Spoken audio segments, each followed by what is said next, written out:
بسم الله الرحمن الرحيم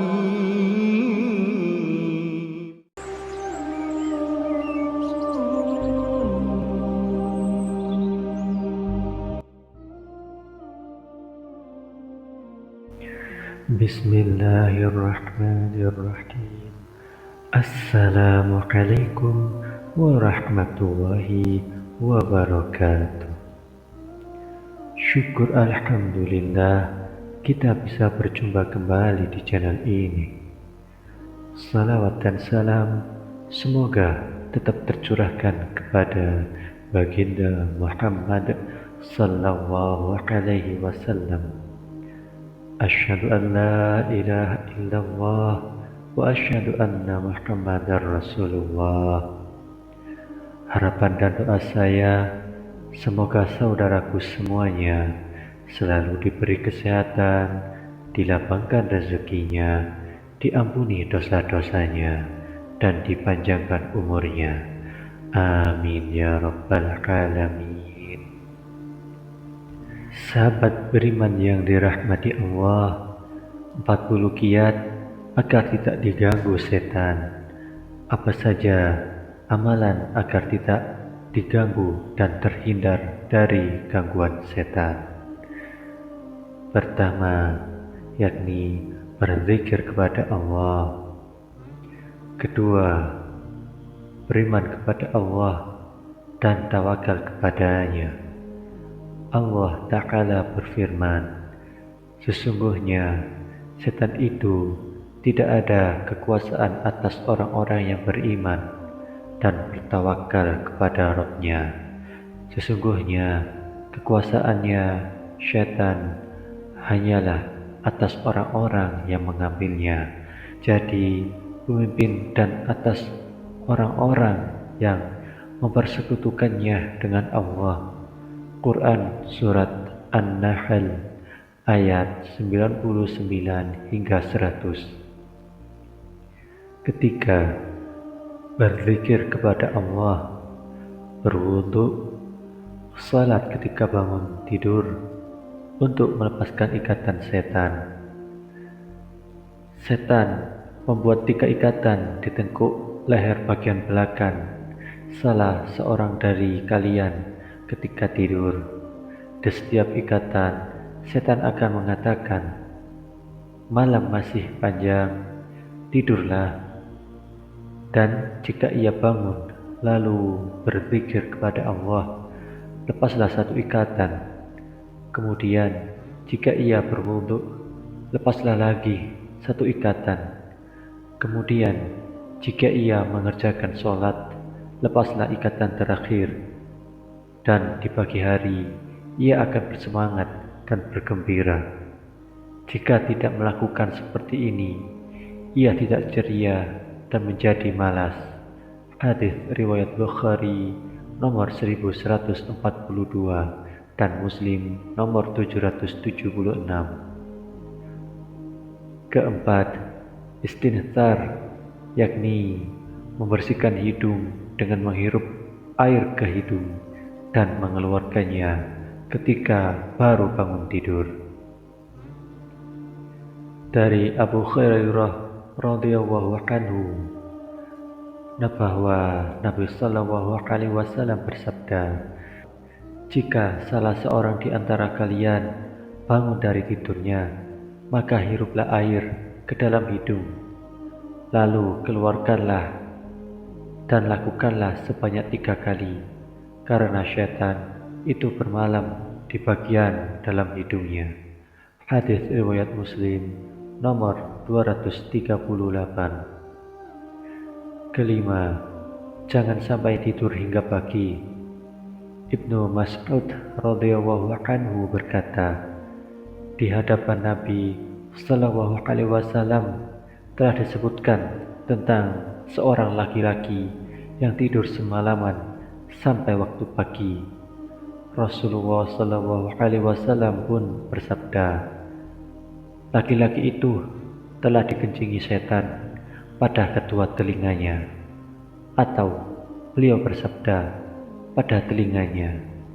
Hadis riwayat Bukhari nomor 3270 dan Muslim nomor 774. Keenam, yakni berlindung dari gangguan setan ketika masuk kamar kecil. Nabi Shallallahu Alaihi Wasallam ketika masuk kamar kecil, beliau mengucapkan, Allahumma inni a'udzubika minal khubuthi wal khaba'ith. Ya Allah, aku meminta perlindungan darimu dari setan laki-laki maupun setan perempuan. Hadis riwayat Bukhari nomor 142, Muslim nomor 375, Abu Daud nomor 4, Tirmidzi nomor 5, An-Nasa'i nomor 20, Ibnu Majah nomor 296, dan Ahmad 19:13. Syekh Abdullah Al-Fauzan hafizahullah menerangkan dalam kitabnya, kata khubuthi adalah bentuk jamak dari kata khabith. Yang dimaksud adalah setan laki-laki. Kata khaba'ith adalah bentuk jamak dari kata khabithah. Yang dimaksudkan adalah setan perempuan. Bisa juga dibaca khubthi, artinya kejelekan. Sedangkan khaba'ith berarti yang memiliki kejelekan. Bacaan ini berarti meminta perlindungan dari kejelekan dan pelaku kejelekan. Al-Khattabi mengatakan bahwa lebih tepat dibaca khubuthi, sedangkan kalau disebutkan bahwa kebanyakan ulama hadis membacanya khubthi, ini tidaklah tepat. Intinya, dua cara baca dengan khubuthi dan khubthi sama-sama dibolehkan. Ketujuh, azan membuat setan lari. Dari Abu Hurairah radhiyallahu anhu, ia berkata bahwa Nabi Shallallahu Alaihi Wasallam bersabda, apabila azan dikumandangkan, setan berpaling sambil kentut hingga dia tidak mendengar azan tersebut. Apabila azan selesai dikumandangkan, ia pun kembali. Apabila dikumandangkan iqamah, setan pun berpaling lagi. Apabila iqamah selesai dikumandangkan, setan pun kembali. Ia akan melintas di antara seseorang dan nafsunya. Dia berkata, ingatlah demikian untuk sesuatu yang sebelumnya dia tidak mengingatnya, hingga laki-laki tersebut senantiasa tidak mengetahui berapa rakaat dia salat. Apabila salah seorang dari kalian tidak mengetahui berapa rakaat dia salat, hendaklah dia bersujud 2 kali dalam keadaan duduk. Hadis riwayat Bukhari nomor 608 dan Muslim nomor 389. Ibnul Jauzi rahimahullah mengatakan, suara azan membuat setan takut sehingga pergi menjauh, karena dalam kumandang azan sulit terjangkit riya dan kelalaian. Hal ini berbeda dengan sholat. Hati mudah diserang oleh setan dan ia selalu membuka pintu was-was. Sampai-sampai Abu Awanah membuat judul suatu kitab dalil bahwa orang mengumandangkan azan dan iqamah tidak dihinggapi was-was setan dan sulit terjangkit riya karena setan menjauh darinya. Fath al-Bari halaman 87. Dari Jabir radhiyallahu anhu, ia berkata bahwa ia mendengar Rasulullah Shallallahu Alaihi Wasallam bersabda, jika setan mendengar azan salat, maka setan kabur dan menjauh hingga tempat ar-rawha. Hadis riwayat Muslim nomor 388. Dalam Sahih Muslim terdapat keterangan bahwa Ar-Rawha dari Madinah itu berjarak 36 mil atau 57,93 km. Ke-8, yakni berlindung dari godaan setan ketika ia hadir. A'udzubika min hamazatis syaitan wa a'udzubika rabbi ayyahdurun. Artinya, aku berlindung kepada engkau dari bisikan-bisikan setan, dan aku berlindung pula kepada engkau ya Rabbku dari kedatangan mereka kepadaku. Quran Surat Al-Mu'minun ayat 97 hingga 98. Dari Al-Walid bin Walid radhiyallahu anhu, ia berkata, "Wahai Rasulullah, aku sedang sedih atau murung."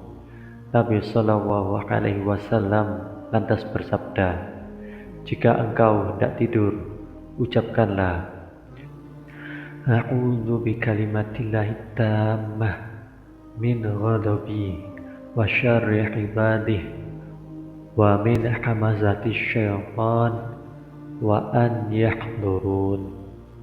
Aku meminta perlindungan dengan kalimat Allah yang sempurna dari murkanya, dari siksanya, dari kejelekan makhluknya, dan dari godaan setan ketika ia hadir. Siapa yang membacanya, setan pasti tidak akan menimpakan mudarat padamu. Setan pun tidak akan mendekatimu. Hadis riwayat Ahmad. Syekh Mustafa Al-Aqdawi mengatakan bahwa sanad hadis ini mursal, tetapi punya syawahid atau penguat hadis Amr bin Syuaib dari bapaknya, dari kakeknya. Kesembilan, meminta perlindungan kepada Allah dari setan dengan sifatnya hamas, mu'utah, kegilaan, nafs, syair, setan, dan nafs, sifat sombong. Beliau biasa meminta perlindungan kepada Allah dari kegilaan setan, syair setan, dan sifat sombongnya setan. Hadis riwayat Ahmad. Dari Abu Sa'id Al-Khudri radhiyallahu anhu, ia berkata bahwa Rasulullah sallallahu alaihi wasallam setelah takbir membaca, "A'udzu billahi minas samii'il alim minasyaitonir rajim min hamzihi wa nafthihi wa nafthihi." Aku berlindung kepada Allah yang Maha Mendengar lagi Maha Mengetahui dari gangguan syaitan yang terkutuk, dari kegilaannya, kesombongannya, dan nyanyiannya yang tercela. Hadis riwayat Abu Daud nomor 775. Sifat setan dalam bacaan ta'awudz ini adalah hamd, artinya mu'utah, yaitu sejenis gila dan kesurupan. Setan disebut demikian karena setan itu jadi sebab seseorang menjadi gila dan kesurupan. 2. Nafkh, artinya kibar atau sombong, yaitu setan itu membisikkan pada manusia hingga ia merasa dirinya itu di atas, akhirnya merendahkan yang lain. Nafs, artinya syair atau syair, karena setan itu membuat para penyair menyanjung, mencela, mengagungkan, dan merendahkan, bukan pada tempatnya. Ke-10. Membaca ta'awudz ketika membaca Al-Quran. Allah Ta'ala berfirman, "Apabila kamu membaca Al-Quran, hendaklah kamu meminta perlindungan kepada Allah dari syaitan yang terkutuk." Quran Surat An-Nahl ayat 98. Bacaan ta'awudz diantaranya, "A'udzu billahi minasyaitonir rajim." Ibnu Katsir rahimahullah berkata, ini adalah perintah dari Allah kepada hambanya melalui lisan nabinya Shallallahu Alaihi Wasallam, jika mereka ingin membaca Al-Quran, hendaklah meminta perlindungan kepada Allah dari setan yang terkutuk. Perintah ini adalah sunnah, bukan wajib, sebagaimana klaim ijma' ulama dari Abu Ja'far bin Jarif dan selainnya. Maksud dari membaca ta'awud ketika memulai membaca Al-Quran adalah agar setan tidak mengacaukan bacaannya sehingga sulit untuk melakukan tadabbur dan tafakkur. Oleh karenanya, jumhur berpendapat bahwa membaca ta'awud itu dilakukan sebelum tilawah Al-Quran. Sahabat beriman yang dirahmati Allah, itulah 10 dari 40 kiat pertama agar tidak diganggu setan. Untuk kiat-kiat lainnya kami akan bahas di part selanjutnya. Demikian yang dapat kami bagikan. Semoga bermanfaat bagi kita semua. Amin ya rabbal alamin. Assalamualaikum warahmatullahi wabarakatuh.